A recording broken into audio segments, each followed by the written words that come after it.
Hello everyone and welcome back to another Getting Stuff Painted, my bi-weekly give or take update on the various miniatures being getting painted, 90% of which with contrast paint for the games we cover here on the channel. And again, I've been painting a lot recently, so I think this is not too long after the last update, but as you can see, there's still a lot to show off. Got a huge chunk of miniatures from the DC Universe miniature game, since I've been kind of feeling that at the moment, even more so than Crisis Protocol, although I think that'll probably change once the Dormammu wave of releases comes out soon. And then we have some Batman.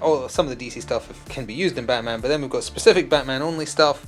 And then at the end we have a single entry for the Resident Evil 3 board game, specifically the expansion pack, but it's a large one. So as always, we'll start from the left and work our way right, talk a little bit about the miniatures themselves, colours used, etc. So from my most recent unboxing on the channel, we have the newest DC releases that came out at the same time as the Penguin Thugs that we'll talk about later. Starting with the Blue Lantern representation. If you aren't familiar with these, and I was not until I saw this miniature, they use the power of hope, and this is Saint Walker, who was the first Blue Lantern, or at least I've been told the most notable one. And you might remember during the unboxing, his resin needed a lot of work. I think it polished up okay. Primarily we're seeing Talasar blue contrast here with a little bit of Ultramarines blue on the base to add that kind of waviness effect, and a little bit of, it's not Calgar blue, it's the other one. It's a normal Citadel paint. It's kind of like a sky blue, but they call it something weird, and I'm blanking on the name right now, but that was just to like edge highlight the swirls of energy standing on. His skin tone is just the grey seer base coat, which was used for all the miniatures as always, with the Draken shade over the top. It's the same thing I did for Tau's skin back when I played 40k.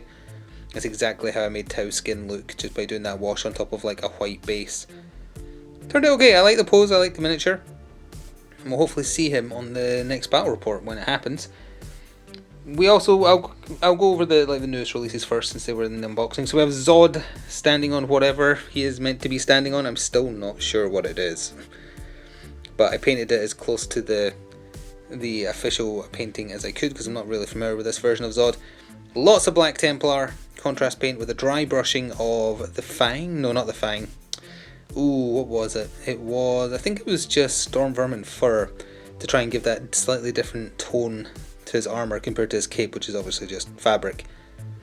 Blood Angel's red for his shoulder pad, and again, whatever he is meant to be standing on. And then Basilicanum grey for the base, which can be said almost universally, except for the Atlanteans we'll be looking at in a second. His stat card is finally on the website as well, so he is usable, and in my opinion he is better than the old Zod based on the Man of Steel movie. So then we have Black Adam, and I guess Black Adam's role in the comics has slightly changed over time, because this Black Adam is neutral in terms of teams. Is that in focus? I feel like it's not quite. So what that means is you can have him in like a villainous team or whatever else, but you can actually use him with heroes as well. That is not in focus. It always struggles with lots of like black, because it can't pick out the details. That might be a little better. So obviously Black Templar, Nazdrag yellow for the gold, and a little bit of a Yandin yellow as well, and that's just pure base coat on his lightning bolt. And that is Aethermatic blue for the mist or lightning. I'm not sure what it was meant to be. I tried to match the official paint colour, but yeah, I think it's meant to be lightning. But interesting, he is a neutral character, so you can use him in a hero team, so you can actually team him up with Shazam. I guess he took a more nebulous role in the comics as things went along.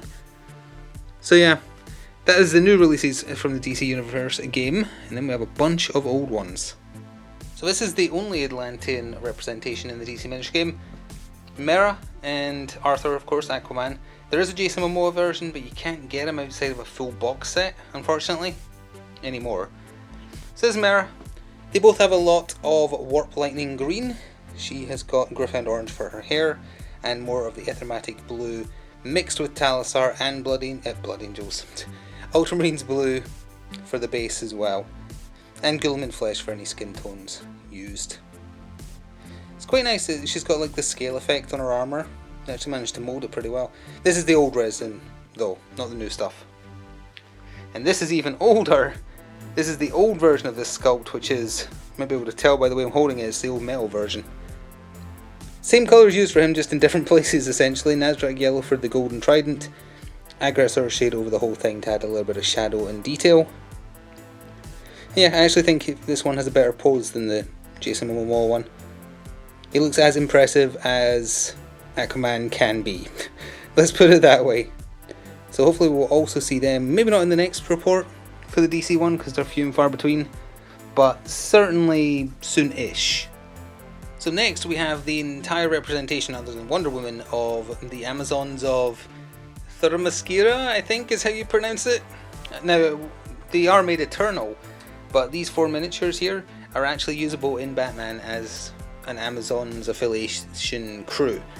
4 of them add up to 350 rep, they're very powerful, but they'd have to use a neutral deck in 3rd edition obviously. So you have just 3 Amazon warriors, and then Queen, oh what's her name? Hippolyta or Hippolyta, I'm not sure how to pronounce that either, but I think it's something similar to that. So we'll start with the Queen herself. Some Nasdaq yellow on there, some skeletal horde for her fabrics, Ghoulman flesh, and some lead belcher silver, and again a wash over the top. She's not Wonder Woman powerful, but she is pretty powerful in her own right, especially in the DC game. And as I say, in the Batman game she was usable at one point, technically still is, as long as you're not in a tournament setting, and I don't think a tournament setting really exists for Batman, so... And we'll just take a look at the 3 of her minions. Lots of silver, Ghoulman flesh, and wildwood with a wash over the top, and Basilicanum grey. One of them's got a gladius, one of them's got a spear, which is in the old resin, so I'm worried about that snapping or just, you know, getting all brittle and breaking, as is the way with the old stuff. Gotta be careful with it. And then, potentially even more risky, one with a bow. Right there. Bow's not so good in 3rd edition, sadly. But still, they all have the Amazon rule, so they'll just take away a die from attackers by default. They're very sturdy, but expensive. And again, not legal technically in 3rd edition because they've been made eternal, but whatever. So, she's already been in a battle report, but we have the Suicide Squad Katana from the Suicide Bat box for 2nd edition. I don't like the miniature, it was very annoying to paint and to get into the details. A lot of the colours I've been talking about, as always, Flesh Tailor red for her belt. I don't know what it is really. Nasdaq yellow for the hilt of her katanas, Basilicanum grey for her jeans, and Black Templar for her jacket, etc. Not much to say about her. Hard to get the detail. I do not have the skill to get into the nooks and crannies of that miniature. So then we have Emperor Penguin and the Penguin Associates box, which was the 3 henchmen, 1 free agent that are all Penguin affiliated, and I did an unboxing on them with the 3 for DC. So we have the man himself, Emperor Penguin, whose real name I can never pronounce, so he's just Emperor Penguin. Talisar blue for his skin tone, Black Templar, 2 layers to make it look silky on his clothing. His hair, I think that was just aggressor shade over the base coat, and lead belcher silver for his chain.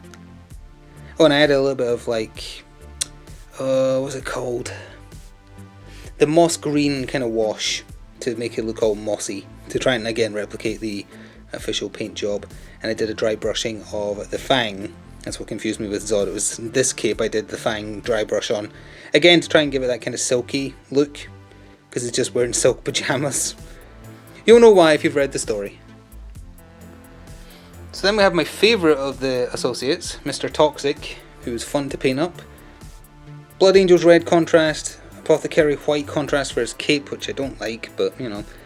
And then I used a varnish over his head to give it that shine afterward, and tried my best to kind of like draw in a skull face, because that's what he has, skull and crossbones. Yeah, it's not great, but I think it adds to the effect at least enough. And I think I used neon oil over him, not the cape though, because the cape is meant to stand out quite brightly. So I didn't do it for that, and lead belcher silver for his gauntlets. But yeah, he's nice. And in my opinion, by far the best out of a lot of them. So I don't have too much to say about the other 3. This is Hypnotic. You can probably guess the colours I used on him, because I've talked about all of them except Shila's purple, which was used for his purple gloves and scarf? I don't know. It's a scarf or a very tucked in poncho. So either way, it's just to disguise his identity, obviously. And then we have I never remember his name. The light bulb face man. I actually quite like how he turned out. I used Aethermatic Blue for his light bulb, applied a little bit to the white and a little bit to the Black Templar as well to make it look like he's producing that little bit of glow around himself. Same on the base as well, just a little hint of it. And then the one I did last, which is the Invisible Man by a different name. I used Vulpes Pink for his jacket, Talisar Blue for his jeans, a wash over the top. And I tried my best to get the glasses glued into a position that looked at all right, but it's not great. If they fell off in the future, I wouldn't mind, honestly. I think it still creates the effect of an Invisible Man perfectly. So, yeah, I'm quite happy with how that one turned out, actually. So last but not least, we have the Adult Gravedigger, which is one of the bosses of the expansion for the Resident Evil 3 board game. I essentially did exactly what I did for the little ones, just on a much larger scale. That's like the base of the old school Dreadnoughts for 40k, I would say, maybe a little bit larger. So that is the other flesh tone that Games Workshop does in contrast paint that I never remember the name of. Dark Oath flesh, I think, or Dracoth. Gryph-hound orange for the bricks. Some pink for the flesh tone around the mouth. White on the teeth, but then went over it with Agrex Earthshade. And blood for the blood god. For the blood dripping out his mouth, on his claws, and on the base. So Jill will be facing that at some point when we presumably start the expansion campaign. I haven't seen reaction yet to whether or not people want it. I still wanted to paint the miniatures regardless, but presumably, and that's Agrex Earthshade on top of Basilicanum Grey for the base there as well. Certainly intimidating looking, more intimidating than the other one that I let live, which I may regret, I don't know. But yeah, that is another week and a half-ish of miniatures painted for the channel. I certainly hope it helps inspire you to get started, regardless of skill level, to paint your pile of grey shame, and feel free to show me it on Twitter at GamerEND if you like. What will be coming next? More Resident Evil 3. I've still got Hunters. I've just started on a Hunter actually. I need to do more worms. I thought I had enough when I painted 4. Turns out the first mission I looked at it needs at least 5. So I've got to paint up more of them. I still have some Batman stuff to work through, new and old. And there might be some new stuff. For once, there might actually be some new stuff, so I don't want to spoil the surprise. Thank you for watching. Get your minis painted, and I will see you in up to 2 weeks for the next update. Until then, ta-ta for now.